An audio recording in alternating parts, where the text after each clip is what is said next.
जय हिंद साथियों, आप सभी का स्वागत करता हूं आपके अपने यूट्यूब प्लेटफॉर्म पर। साथियों, आज के इस सेशन में हम जीके जीएस के टॉप लेवल के 100 क्वेश्चंस आप सभी के लिए लेकर आया हूं। यूपी होमगार्ड भर्ती के लिए जो आपकी परीक्षा है उसमें जितने भी महीने बचे हुए हैं, इन महीनों में अपने वक्त को, अपने समय को एक सही डायरेक्शन में लगाइए। वो कंटेंट पढ़िए जो आपको आपके एग्जाम में देखने को मिलेगा, और वो चीज़ें पढ़ने का कोई फायदा नहीं है जिनका आपके एग्जाम में कोई लेना देना नहीं है। तो जीके को आज हम लोग देखेंगे। आज के इस वीडियो में 100 क्वेश्चंस होंगे और आप चेक करिएगा इन 100 क्वेश्चंस में से आप कितने क्वेश्चंस बिल्कुल सही कर पाते हैं। सेशन स्टार्ट करने से पहले एक बहुत ज़रूरी बात यह है कि जो भी स्टूडेंट हमसे न्यू कनेक्ट हो रहे हैं और आपने अभी तक इस चैनल को सब्सक्राइब नहीं किया है, सो प्लीज़ सब्सक्राइब करके बेल आइकन को ऑन कर लीजिएगा। और ये सेशन आपको देखने का फ़ायदा तभी मिलेगा जब आप हमारे द्वारा बताए गए क्वेश्चंस का राइट आंसर हमारे साथ साथ कमेंट बॉक्स में करते हुए चलेंगे। मैं गारंटी के साथ कहता हूं, एक सिंगल भी क्वेश्चन आपका अगर छूट जाए तो मेरा पढ़ाने का मकसद पूरा बेकार है। तो आप सभी लोग प्रत्येक क्वेश्चन का राइट आंसर कमेंट बॉक्स में देते हुए चलिए। और पहला क्वेश्चन आपकी स्क्रीन पर देखिए और राइट आंसर बताइए। इनमें से कौन भारत की नागरिकता प्राप्त करने की एक शर्त नहीं है? देखिए, अगर किसी देश में आपका जन्म हुआ है तो वहां की नागरिकता तो आपको मिल जाएगी। अगर आप वंश से संबंधित हैं, जन्म से हैं, तब भी मिल जाएगी। और संपत्ति अधिग्रहण, मान लीजिए आपको किसी देश में संपत्ति मिल रही है तो इस आधार पर नागरिकता नहीं मिलती है, देशीकरण के माध्यम से भी मिल जाती है। तो अगर आपने right answer option number C के साथ किया है तो बिल्कुल सही राइट आंसर आप सभी का हो जाता है। नेक्स्ट क्वेश्चन आपसे पूछा जा रहा है, निम्नलिखित में से किसे जैन धर्म का प्रथम तीर्थकर माना जाता है? जैन धर्म में कुल कितने तीर्थकर हुए हैं आप सभी लोग बताइए फटाफट। तो आपको याद होना चाहिए, यहाँ पर 24 तीर्थकर हुए हैं। पहले तीर्थकर की जब भी बात की जाए, ऋषभ नाथ थे। कौन थे पहले? आपके ऋषभ नाथ थे, और 24वें आपके महावीर स्वामी थे। अगर बात की जाए जैन धर्म के प्रथम तीर्थकर कौन है, तो बाबा ऋषभ नाथ आपका बिल्कुल करेक्ट आंसर हो जाता है। इनको बाबा ऋषभ देव और नाथ दोनों कहते हैं, इसलिए आपको right answer option number A के साथ करना है। लौरिया नंदनगढ़ स्तंभ डैश में स्थित है? वाराणसी, कुंभहार, चंपारण या पटना? तो ये आपका चंपारण में है। Right answer option number C के साथ जो भी स्टूडेंट करे होंगे बिल्कुल सही हो जाएगा। 4 नंबर क्वेश्चन, हर्षवर्धन की मृत्यु के बाद प्रतिहार पाल एवं राष्ट्रकूट वंश के राजाओं डैश पर आधिपत्य प्राप्त करने के लिए एक दूसरे के साथ युद्ध किया? तो इन खाली जगह में आपको कन्नौज शब्द रखना है। यानी हर्षवर्धन की मृत्यु के बाद प्रतिहार पाल एवं राष्ट्रकूट वंश के राजाओं कन्नौज पर आधिपत्य प्राप्त करने के लिए एक दूसरे के साथ युद्ध किए थे। तो इसलिए right answer option number B आपका बिल्कुल सही आंसर हो जाता है। इस चरित्र का लेखक कौन है? अगर ये क्वेश्चन आपके एग्जाम में आ जाए तो आपको फटाक से आपको right answer option number D Banabhatta को लॉक करके आगे क्वेश्चन की तरफ बढ़ जाना है। अगले क्वेश्चन की बात की जाए, कह रहा है बृहदेश्वर मंदिर डैश में स्थित है? तो अगर ये इसकी बात की जाए तो ये कहाँ है? ये आपका मैं कहूंगा तंजावुर में स्थित है। Right answer option number B हो जाएगा, बृहदेश्वर मंदिर। नेक्स्ट क्वेश्चन कह रहा है, किस सम्राट ने अपनी राजधानी दिल्ली से दौलताबाद स्थानांतरित की थी? तो आपको याद कर लेना है, मोहम्मद बिन तुगलक की जब भी बात की जाए तो इन्होंने अपनी राजधानी दिल्ली से दौलताबाद स्थानांतरित की थी। शेरशाह सूरी अथवा शेर खान का असली नाम क्या था? तो शेरशाह सूरी और शेर खान का असली नाम फरीद था। अगर आपने right answer option number A के साथ किया होगा तो बिल्कुल सही हो जाएगा। हुमायूंनामा किसने लिखा था? तो ये आपको गुलबदन बेगम बिल्कुल सही कर देना है ऑप्शन नंबर ए के साथ। नेक्स्ट क्वेश्चन देखिए, कह रहा है किस सिख गुरु के निमंत्रण पर सूफी संत हजरत मियां मीर ने अमृतसर में स्वर्ण मंदिर की डैश आधारशिला रखी थी? यानी अगर आपका राइट आंसर क्या होगा, श्री गुरु अर्जुन देव जी। श्री गुरु अर्जुन देव जी आपके क्वेश्चन का बिल्कुल सही आंसर हो जाएगा। श्री गुरु अर्जुन देव के नियंत्रण पर सूफी संत हजरत मियां मीर ने अमृतसर में स्वर्ण मंदिर की आधारशिला रखी थी, आपको याद कर लेना है। नंबर क्वेश्चन आपकी स्क्रीन पर कह रहा, दादा भाई नौरोजी किस वर्ष यूनाइटेड किंगडम में हाउस ऑफ कॉमन्स के पहले भारतीय सदस्य बने थे? मोस्ट इंपॉर्टेंट क्वेश्चन है और आपके एग्जाम में ये क्वेश्चन आएगा 100%, आप लोग याद कर लेना। 1892 दादा भाई नौरोजी ने 1892 में United Kingdom House of Commons के पहले भारतीय सदस्य बने थे। आंसर अगर आपने right answer option number B के साथ किया है तो बिल्कुल सही हो जाएगा। 12 नंबर का क्वेश्चन आपकी स्क्रीन पर पूछा जा रहा है, इनमें से कौन सा पाषाण युग यानी कि स्टोन एज के 3 3 प्रमुख कालों के अंतर्गत नहीं आता है। तो यहाँ पर आपका पाषाण युग के 3 प्रमुख काल कौन-कौन से हैं? पूरा पाषाण काल है, नवपाषाण काल है और मध्य पाषाण काल है, लेकिन ताम्र पाषाण काल नहीं है। जब नहीं है तो यही आपका राइट आंसर होगा। 13 नंबर क्वेश्चन कह रहा है संथाल विद्रोह कब हुआ था? तो अगर बात करें संथाल विद्रोह की तो ये आपको मालूम होना चाहिए 1855 में हुआ था। Right answer option number C के साथ हो जाएगा। नेक्स्ट क्वेश्चन पूछा जा रहा है भारतीय राष्ट्रीय कांग्रेस के पहले अधिवेशन की अध्यक्षता किसने की थी? तो व्यवनेश चंद्र बनर्जी, डब्ल्यू सी बनर्जी ने ही भारतीय राष्ट्रीय कांग्रेस के पहले अधिवेशन की अध्यक्षता की थी। 15 नंबर क्वेश्चन आपसे पूछा जा रहा है 1928 में हिंदुस्तान सोशलिस्ट रिपब्लिकन आर्मी की स्थापना दिल्ली के डैश में हुई थी। तो अगर ये क्वेश्चन आपके एग्जाम में आ जाए तो निरंकारी मैदान, इंडिया गेट या फिरोज शाह कोटला मैदान या लाल किला। तो यह 1928 में हिंदुस्तान सोशलिस्ट रिपब्लिकन आर्मी की जो स्थापना हुई थी वो option number C Firoz Shah Kotla मैदान में हुई थी। Right answer option number C अगर आपने किया है, ये दिल्ली के फिरोज शाह कोटला मैदान में हुई थी।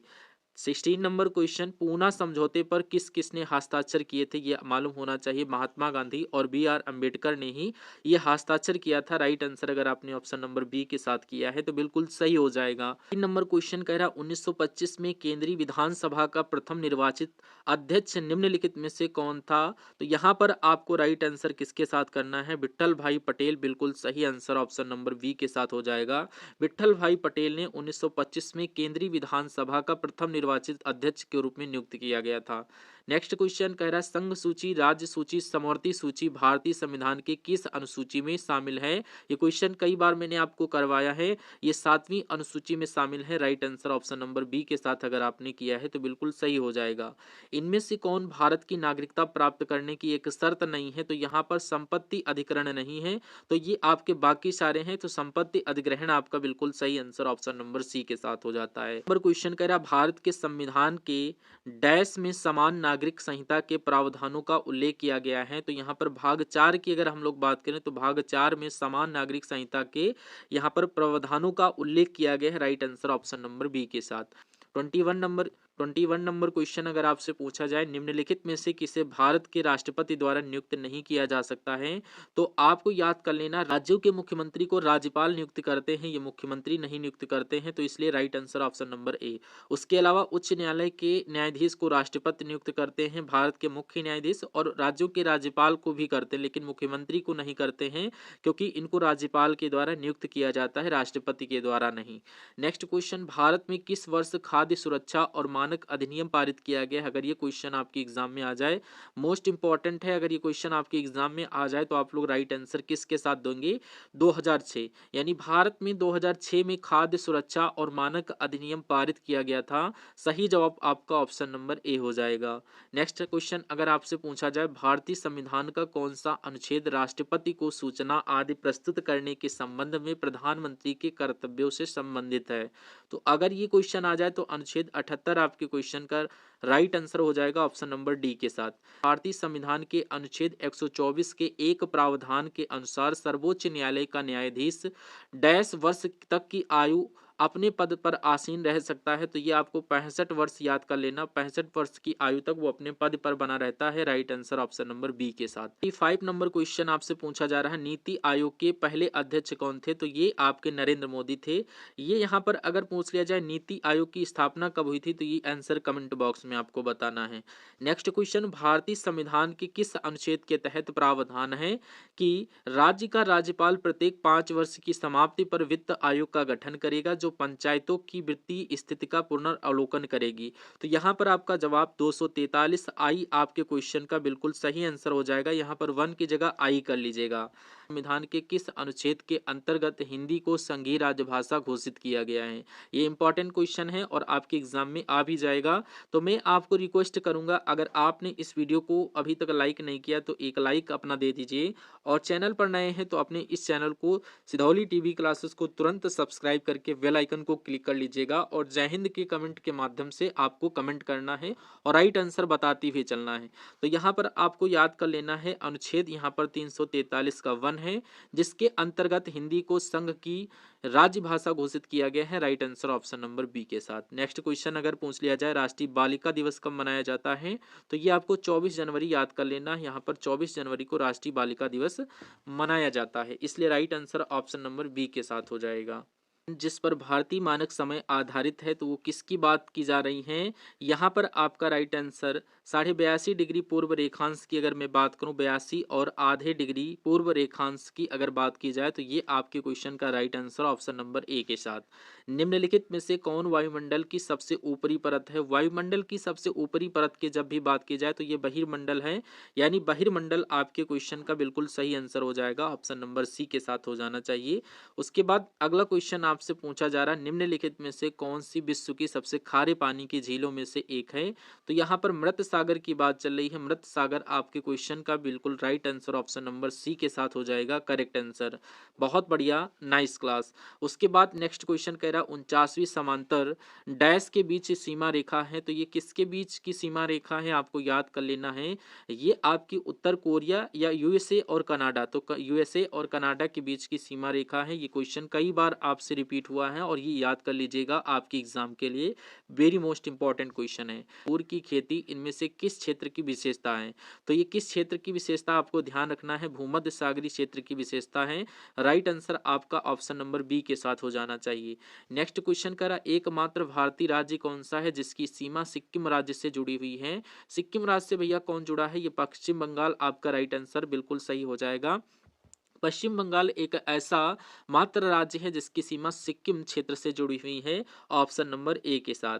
कह रहा है इंदिरा पॉइंट भारत का दक्षिणी बिंदु ग्रेट निकोबार सिरे पर स्थित है, ये पूर्वी है, उत्तरी, दक्षिणी या पश्चिमी? तो पूर्वी सिरे पर स्थित है, उत्तरी, ये आपका दक्षिणी सिरे पर है। इंदिरा पॉइंट भारत का दक्षिणी बिंदु है और ये ग्रेट निकोबार सिरे के दक्षिणी सिरे पर स्थित है, ये आपको यहाँ पर लर्न करते हुए चलना है। ग्रेट निकोबार के द्वीप के ये दक्षिणी सिरे पर स्थित है, इसलिए right answer option number C के साथ। पर्वत पर क्वेश्चन कह रहा पर्वतमाला दक्षिण में डैश सतपुड़ा पर्वतमाला और दक्षिण पश्चिम में अरावली पर्वतमाला से घिरी हुई है। तो यहाँ पर आपको बताना है पर्वतमाला दक्षिण में सतपुड़ा पर्वतमाला और डैश पर्वतमाला दक्षिण में अरावली पर्वतमाला से घिरी हुई है, तो विंध्याचल आपको right answer option number A के साथ कर देना है, ये यहाँ पर घिरी हुई है। नेक्स्ट क्वेश्चन कह रहा धुआंधार जलप्रपात इनमें से किस नदी के द्वारा निर्मित है? तो नर्मदा की जब भी बात की जाए तो धुआंधार जलप्रपात नर्मदा नदी के द्वारा यहाँ निर्मित है, ऑप्शन नंबर डी के साथ। उसके नंबर क्वेश्चन कह रहा महानदी नदी तंत्र भारतीय प्रायद्वीप में तीसरी सबसे बड़ी और डैश की सबसे बड़ी नदी है, ये आपको याद कर लेना है, पश्चिम बंगाल, असम, उड़ीसा या तेलंगाना।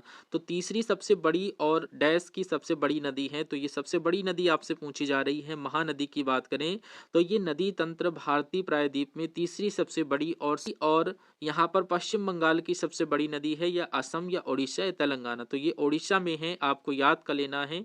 महानदी ये उड़ीसा की सबसे बड़ी नदी है और महानदी तंत्र भारतीय प्रायद्वीप में तीसरी सबसे बड़ी नदी है, दोनों पॉइंट आपको याद करते हुए चलना है। किस नदी को बंगाल का शोक यानी कि सौरो ऑफ बंगाल के नाम से जाना जाता है? यहाँ पर दामोदर नदी आपको करेक्ट कर देना है, ऑप्शन नंबर किसके साथ? ऑप्शन नंबर डी के साथ। नेक्स्ट कौन सा राज्य दक्षिण पश्चिम मानसून से सबसे पहले वर्षा प्राप्त करता है? तो यहाँ पर केरल बिल्कुल correct answer option number B के साथ हो जाता है। केरल राज्य दक्षिण पश्चिम मानसून से सबसे पहले वर्षा प्राप्त करता है। भारत में श्वेत क्रांति का जनक किसे माना जाता है? तो गीज कुरियन को यहाँ पर श्वेत क्रांति का जनक माना जाता है, याद कर लीजिएगा। नेक्स्ट क्वेश्चन कह रहा प्रसिद्ध खेतड़ी खदान भारत के किस राज्य में स्थित है? तो ये राजस्थान में स्थित है, कहाँ? राजस्थान, ऑप्शन नंबर ए बिल्कुल सही आंसर हो जाएगा। नेक्स्ट क्वेश्चन कह रहा निम्नलिखित में से कौन सा एक बिजली उत्पादन का एक पर्यावरण के अनुकूल ढंग नहीं है? तो थर्मल पावर या सोलर पावर, विंड एनर्जी, जैव अपशिष्ट। तो यहाँ पर आपका राइट आंसर ये तीन है, लेकिन थर्मल पावर ये नहीं है, जब नहीं है तो ये आपका राइट आंसर हो जाएगा। नेक्स्ट क्वेश्चन कह रहा भारत का पहला पूर्ण जनगणना अभियान किस वर्ष शुरू किया गया था? 1881 में स्टार्ट किया गया था, right answer option number D के साथ। 2011 की जनगणना के अनुसार निम्नलिखित में से कौन सा राज्य भारत का सबसे कम शहरीकृत राज्य है? तो यहाँ पर आपका जवाब Himachal Pradesh option number C हो जाना चाहिए, क्योंकि हिमाचल प्रदेश की जब भी बात की जाए तो ये भारत का सबसे कम शहरीकृत राज्य है 2011 की जनगणना के अनुसार। नेक्स्ट क्वेश्चन कह रहा उत्तर प्रदेश का कौन सा शहर बनारसी रेशम बुनाई के लिए प्रसिद्ध है? वेरी मोस्ट इंपॉर्टेंट क्वेश्चन है। किसकी बात चल रही है? वाराणसी ऑप्शन नंबर बी आपका बिल्कुल सही हो जाएगा। ये बनारसी रेशम बुनाई के लिए जाना जाता है। उसके बाद निम्नलिखित में से किसकी जन्म स्थली है जो ब्रजभूमि के नाम से जानी जाती है? भगवान कृष्ण की जब भी बात की जाए तो इनकी जन्म स्थली है जिसे ब्रज भूमि के नाम से भी जाना जाता है। ऑप्शन नंबर आपका बी बिल्कुल सही हो जाता है। उत्तर प्रदेश की किस जिले को पीतल नगरी के नाम से जाना जाता है?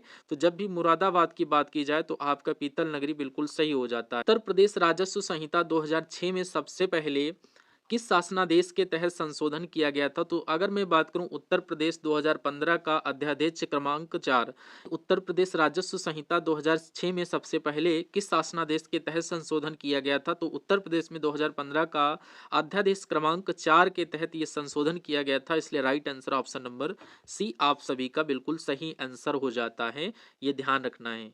अगले क्वेश्चन की बात करूं, वाराणसी के विश्वनाथ मंदिर का निर्माण डैश द्वारा किया गया था? तो रानी अहिल्याबाई के द्वारा करवाया गया था वाराणसी के विश्वनाथ मंदिर का निर्माण, याद कर लेना। अब ये 50 क्वेश्चन आपके कंप्लीट करवा दिए, अब आपके 50 क्वेश्चंस बाकी हैं। अगर आपने यहाँ तक का सफर तय कर लिया तो मेरा मानना है आप एक लंबी रेस के घोड़े हैं और लंबी रेस के घुड़सवार हैं। अगर आप अपने एग्जाम को क्रैक करना चाहते हैं तो डेली की तरह आज भी ये क्लास में आपको दे रहा हूं और पूरे 100 क्वेश्चंस की ये क्लास होने वाली है, तो इसको आपको देखना। सारे के सारे इंपॉर्टेंट क्वेश्चन हम लोग देख लेंगे, लगभग इसे 85 क्वेश्चंस बहुत इजीली आपके निकल जाएं आपके एग्जाम में। तो वीडियो को लाइक नहीं किया तो इसको लाइक कर दीजिएगा। और नेक्स्ट क्वेश्चन आपसे पूछा जा रहा है, आंखों के पत्तों पर जीएसटी दर क्या है? अगर ये पूछ लिया जाए तो जीएसटी दर आपकी 5% की है, आंसर ऑप्शन नंबर ए के साथ। उसके बाद देखिए, निम्नलिखित में से कौन से प्रधानमंत्री भारत में उदारीकरण, निजीकरण और वैश्वीकरण के लिए जिम्मेदार हैं? तो किनकी बात चल रही है? Narasimha Rao, option number A आपका बिल्कुल सही आंसर हो जाएगा। ये नरसिम्हा राव प्रधानमंत्री भारत में उदारीकरण, निजीकरण और वैश्वीकरण के लिए जिम्मेदार हैं। नेक्स्ट क्वेश्चन, एशिया के निम्न देशों में से कौन सा देश तेल पेट्रोलियम का सबसे बड़ा उत्पादक देश है? तो सऊदी अरब आपके क्वेश्चन का बिल्कुल सही आंसर हो जाएगा। नेक्स्ट क्वेश्चन कह रहा है, बियर तथा बुल ये किस शब्दों का प्रयोग किस क्षेत्र में होता है? तो ये आपका शेयर बाजार में इन दोनों शब्दों का इस्तेमाल होता है, बियर और बुल का। उसके बाद 2025 में शुरू की गई E0FIR प्रणाली का प्राथमिक कार्य क्या था? यह क्या है? तो इसका काम है साइबर वित्तीय क्राइम की शिकायतों को स्वचालित रूप से FIR में बदलना, ड्राइविंग लाइसेंस आप या ड्राइविंग लाइसेंस ऑनलाइन दर्ज करना, पुलिस गश्त या पेट्रोल पर नजर रखना। तो इसका राइट आंसर आपका जो हो जाएगा ऑप्शन नंबर ए के साथ जाना चाहिए, साइबर वित्तीय क्राइम की शिकायतों को स्वचालित FIR में बदलना। तो आपका बिल्कुल सही आंसर हो जाता है ऑप्शन नंबर ए के साथ। उसके बाद राष्ट्रीय मानवाधिकार आयोग के मुख्य कार्यकारी अधिकारी को क्या कहते हैं? इनको क्या कहा जाता है? महासचिव कहा जाता है, ऑप्शन नंबर बी आपके क्वेश्चन का राइट आंसर हो जाएगा। कन्या सुमंगला योजना का मुख्य उद्देश्य क्या है? तो महिला सुरक्षा, बाल विवाह को रोकना, बेटियों को जन्म से स्नातक तक आर्थिक सहायता प्रदान करना। बिल्कुल, कन्या सुमंगला योजना का इस उद्देश्य था बेटियों को जन्म से स्नातक तक आर्थिक सहायता प्रदान करना। उसके बाद निम्नलिखित में से कौन सी फसल खरीफ की फसल नहीं है? तो इसमें से कौन सी फसल खरीफ की फसल नहीं है? ये आपसे अगर पूछा जाए, सोयाबीन है, मूंगफली है, लेकिन गेहूं नहीं है, क्योंकि गेहूं ये आपके रबी की फसल है, इसलिए right answer option number C के साथ। नेक्स्ट क्वेश्चन कह रहा है, एक्सरे का आविष्कार किसने किया था? तो आपको रोन्टेजन का नाम याद रख लेना है। विल्हेम कॉनरैड रोन्टेजन के द्वारा एक्सरे का यहाँ पर आविष्कार किया गया था। नागी पक्षी अभयारण्य जिसे नया रामसर स्थल घोषित किया गया है वह किस राज्य में स्थित है? Important question. तो ये पता है कहाँ पर स्थित है? बिहार राज्य में स्थित है, ऑप्शन नंबर बी के साथ हो जाएगा। निम्नलिखित में से जैव मंडल निश्चय के किस क्षेत्र में मानव हस्तक्षेप पूर्णतः प्रतिबंधित है? मोस्ट इंपॉर्टेंट क्वेश्चन है। तो ये किस क्षेत्र की यहाँ पर बात चल रही है आपको भी मालूम होना चाहिए। ये आपका बफर जोन, संक्रमण जोन या कोर जोन या मैनिपुलेशन जोन। तो ये क्वेश्चन इंपॉर्टेंट है। कोर जोन आपके क्वेश्चन का राइट आंसर हो जाएगा, यानी कोर जोन ये जैव मंडल निश्चय के क्षेत्र में मानव क्षेत्र का पूर्णतः प्रतिबंधित क्षेत्र है। तो ये आपका करेक्ट आंसर हो जाता है, प्रतिबंधित है, याद कर लीजिएगा। उसके बाद देखिए कह रहा है सल्फर डाइऑक्साइड का उत्सर्जन कहाँ से होता है, अगर ये आपसे पूछ लिया जाए तो मैं कहूँगा बिजली संयंत्र से होता है। Right answer option number C हो जाएगा। नेक्स्ट क्वेश्चन कह रहा है सितंबर 2025 में आयोजित एशिया कप महिला 2025 का विजेता कौन सा देश रहा है। तो ये आपको याद कर लेना है, भारत, चीन, जापान या म्यांमार। तो विजेता देश की जब भी बात की जाए तो ये चीन बना था। चीन आपके क्वेश्चंस का जवाब हो जाएगा। निम्न में से कौन सा एक व्यक्तिगत सूचना प्रबंधक और ईमेल संचार सॉफ्टवेयर है। तो ये किस सॉफ्टवेयर की बात चल रही है, माइक्रोसॉफ्ट आउटलुक की बात चल रही है। आपके इस क्वेश्चन का जवाब ऑप्शन नंबर बी के साथ जाना चाहिए। नेक्स्ट क्वेश्चन देखिए, सोशल मीडिया पर टीबीटी का क्या अर्थ है। मोस्ट इंपॉर्टेंट क्वेश्चन है। तो सोशल मीडिया पर टीबीटी का अर्थ क्या होता है, थ्रो बैक थर्सडे होता है। ऑप्शन नंबर सी बिल्कुल आंसर सही हो जाता है, ऑप्शन नंबर सी में ये लिखा हुआ है। नेक्स्ट नंबर का क्वेश्चन आपके सामने कहा जा रहा है ग्रहों की गति के नियमों का प्रतिपादन किसके द्वारा किया गया था। तो आपको बताने की कोशिश करना है, आइजैक न्यूटन के द्वारा, केपलर के द्वारा, गैलीलियो या रोजर बेकन के द्वारा। तो यहाँ पर आपकी परीक्षा में ये क्वेश्चन आ जाए तो जोहन्स केपलर आपको लॉक कर देना है, ऑप्शन नंबर बी। इन्होंने ग्रहों की गति के नियमों का प्रतिपादन किया था। 30 डिग्री सेल्सियस लगभग कितने के बराबर होता है, ये कितने फ़ारेनहाइट के बराबर होता है। तो ये तो 98.6 फ़ारेनहाइट के बराबर होता है, 35 डिग्री सेल्सियस तापमान। उसके बाद अंतरिक्ष का रंग काला दिखने का कारण क्या होता है, छोटे कण द्वारा प्रकाश का प्रकीर्णन, प्रकाश का अपवर्तन नहीं, का प्रकीर्णन नहीं होने के कारण अंतरिक्ष का रंग काला दिखने का ये प्रमुख कारण है। बाकी के ऑप्शंस आपके गलत हो जाते हैं। नेक्स्ट क्वेश्चन देखिए आपकी स्क्रीन पर, एक मिश्र धातु किसका एक उदाहरण है। तो ये आपका ठोस विलयन का एक उदाहरण है। एक मिश्र धातु जो है ये ठोस विलयन का एक मुख्यतः उदाहरण है। साधारण नमक का रासायनिक सूत्र क्या है, ये क्वेश्चन सभी को आना चाहिए। ANaCl होता है इसका करेक्ट आंसर। NaCl साधारण नमक का रासायनिक सूत्र है। सब्जियों, फलों और फूलों जैसी उच्च मूल्य वाली फसलों की खेती को क्या कहा जाता है। तो इसको साथियों हॉर्टिकल्चर कहा जाता है। हॉर्टिकल्चर आपके क्वेश्चन का राइट आंसर हो जाएगा। होता है गुणसूत्र किससे संबंधित होता है, तो ये अनुवांशिक लक्षणों के संचारण से संबंधित होता है। Right answer option number C के साथ। नेक्स्ट, मानव रक्त के पीएच का लगभग कितना मान होता है। तो यानी मानव रक्त के शरीर में पीएच मान कितना होता है, मैंने आपको कई बार बताया है 7.4 होता है मानव रक्त का पीएच मान।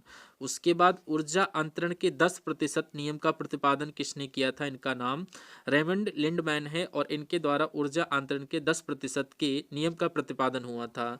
निम्न में से कौन सा अजैव निम्नीकरणीय है। तो यहाँ पर नायलॉन की बात चल रही है। नायलॉन आपके क्वेश्चन का करेक्ट आंसर हो जाता है। ट्विटर किसने संस्थापित किया था, तो ये आपको याद कर लेना है, इवान विलियम्स ने ट्विटर को स्थापित किया था। राइट आंसर डी के साथ। जीएनपी का फुल फॉर्म क्या होता है, हिंदी में इसको सकल राष्ट्रीय उत्पाद कहते हैं, इंग्लिश में ग्रॉस नेशनल प्रोडक्ट कहते हैं। ऑप्शन नंबर सी के साथ। पूछा जा रहा भारतीय मुद्रा नोट के भाषा पैनल पर कितनी मुख्य भाषाएं हैं। तो ये टोटल 17 भाषाएं हैं, याद कर लीजिएगा। उसके बाद भारतीय व्यापारियों और उद्योगपतियों ने किस वर्ष में federation of Indian chamber of commerce and industries FICCI का गठन किया है। मोस्ट इंपॉर्टेंट है। तो इसके गठन की जब भी बात की जाए 1927 में इसका गठन किया गया था, ये भी आपको यहाँ पर याद कर लेना है। उसके बाद देखिए भारत में किस अवधि को स्थिर जनसंख्या वृद्धि काल कहा जाता है, वेरी मोस्ट इंपॉर्टेंट है। तो किस अवधि को स्थिर जनसंख्या वृद्धि कहा जाता है, 1921 से लेकर 1951 की अवधि को यहाँ पर स्थिर जनसंख्या वृद्धि कहा जाता है। अगला क्वेश्चन, केंद्रीय उपोषण बागवानी संस्थान उत्तर प्रदेश के किस शहर में स्थित है। तो ये लखनऊ में स्थित है। Right answer option number B के साथ। केंद्रीय उपोषण बागवानी संस्थान यूपी के लखनऊ में स्थित है। वैश्विक आतंकवाद विरोधी प्रयासों के समन्वय के लिए संगठन को जिम्मेदार माना जाता। तो ये आपसे क्वेश्चन मार्क, यानी किस संगठन को बोला जाता है, UNCCT को यहाँ पर क्या बोला जाता है, वैश्विक आतंकवाद विरोधी प्रयासों के समन्वय के लिए इसको जिम्मेदार माना जाता है, समन्वय के लिए। उसके बाद नाग एक डैश है, ये सतह से सतह पर मार करने वाली मिसाइल है या एंटी टैंक मिसाइल है, बहुलक्ष्य मिसाइल है, यह हवा सतह से हवा में मार करने वाली मिसाइल। तो अगर आपके एग्जाम में ये क्वेश्चन आए तो ये आपको बताना है एंटी टैंक मिसाइल है, ये एक याद कर लेना। अगर पूछ लिया जाए तजाकिस्तान की राजधानी क्या है, दुशांबे आपको याद कर लेना है। दुशांबे आपके क्वेश्चन का बिल्कुल सही आंसर हो जाता है। उसके बाद 13 फरवरी 2025 को विश्व स्तर पर कौन सा दिवस मनाया गया था, तो इसको विश्व रेडियो दिवस बोलते हैं। राइट आंसर अगर आपने ऑप्शन नंबर सी को किया है तो बिल्कुल सही हो जाएगा। नियॉन लैंप का आविष्कार किसने किया था, तो इनका नाम है जॉर्जस क्लाउड, जिन्होंने नियॉन लैंप का आविष्कार किया था। नेक्स्ट देखिए कह रहा प्रसिद्ध उपन्यास द गॉड फादर ये किसके द्वारा लिखा गया था, मारियो पुंजो इनका नाम है और इनके द्वारा ही ये उपन्यास द गॉड फादर लिखा गया था। उसके बाद अंतर्राष्ट्रीय ओलंपिक समिति का गठन कब हुआ था, मोस्ट इंपॉर्टेंट है। तो अगर बात करें यहाँ पर 1894 की, 1894 में औरा परमाणु विद्युत संयंत्र उत्तर प्रदेश के किस जिले में स्थित है, तो ये बुलंदशहर आपको याद कर लेना, उत्तर प्रदेश के बुलंदशहर में स्थित है। उत्तर प्रदेश की किस शहर को सिरेमिक सिटी के नाम से भी जाना जाता है, मैं कहूँगा खुर्जा शहर जो है इसको सिरेमिक सिटी के नाम से जाना जाता है।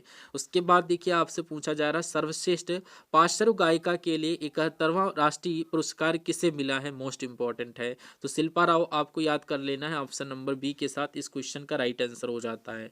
6 नंबर क्वेश्चन कह रहा है निम्नलिखित में से कौन सा देश विश्व बैडमिंटन चैंपियनशिप इवेंट 2026 की मेजबानी करेगा, जापान, चीन, भारत या इंडोनेशिया। तो यहाँ पर मैं कहूँगा अपना देश भारत करेगा, ऑप्शन नंबर सी विश्व बैडमिंटन 2025 में देश में जहाज निर्माण और समुद्री क्षेत्र को बढ़ावा देने के लिए केंद्रीय मंत्रिमंडल ने किस पैकेज को स्वीकृति दी, बात कर लेना 69,725 करोड़ रुपए की यहाँ पर मंजूरी दी गई थी, स्वीकृति दी गई थी, राइट आंसर ए के साथ। आत्मनिर्भर भारत अभियान कब शुरू हुआ, मोस्ट इंपॉर्टेंट है, तो ये आपका कब शुरू हुआ था, आप लोग फटाफट मुझे कमेंट बॉक्स में दीजिए। मार्च 2019 या मई 2020 या अगस्त 2018। तो ये 2020 में शुरू किया गया था, मई के 2020 में आत्मनिर्भर भारत अभियान शुरू किया गया था। इसमें आत्मनिर्भर भारत पैकेज की कुल राशि कितनी थी, तो 20 लाख करोड़ रुपए थी। 20 लाख करोड़ रुपए आपके क्वेश्चन का बिल्कुल सही आंसर हो जाएगा।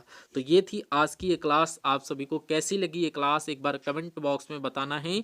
और अगर वीडियो को लाइक नहीं किया है तो लाइक करके, चैनल पर नए विजिट कर रहे हैं टाइप कर लीजिएगा। और मैं आपको बताता हूँ अगर आप इसकी पीडीएफ लेना चाहते हैं तो हमारे चैनल के टेलीग्राम चैनल को सर्च कर देना है, डिस्क्रिप्शन में आपको लिंक मिल जाएगा, वहाँ से आपको यहाँ की पीडीएफ ले सकते हैं और ये यहाँ से आपको वॉच कर सकते हैं, ठीक है। तो वंस अगेन आप सभी का वेलकम था और हम सभी लोग मिलते हैं आने वाले पार्ट में। तब तक के लिए जय Hind, thank you for watching this session और इस वीडियो को ज़्यादा से ज़्यादा लोगों को शेयर कर दीजिए।